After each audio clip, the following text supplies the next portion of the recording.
አያት አይደል? ገና ሀዘኑ እንኳን ሳይረሳ ከሌላ ወንድ ጋር ሆና። ቤሉል ጅላቱ ዙሪያን በደንብ ተመልከት። ምን እያደረክ ነው? ደውልላታለሁ።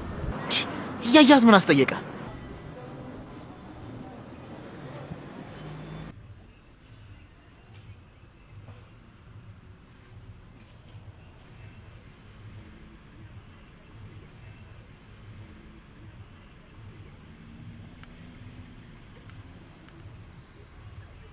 ሄሎ ማ። ወይ ቤሉል እንዴት ነህ? አለሁ ደህና ነኝ። የት ሆነሽ ነው?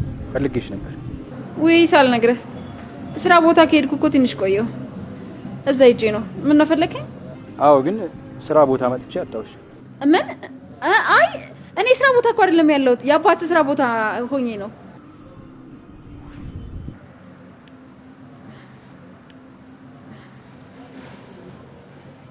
ምን አለች? መሄድ አለብኝ። ወዴት? ወዳለችበት። እረፍ እንጂ እንደዚህ ማድረግ የለብህም። ለምንድን ነው ማድረግ የሌለብኝ? ስመለስ እደውልልሃለሁ። ሲነገር የማይሰማ ልጅ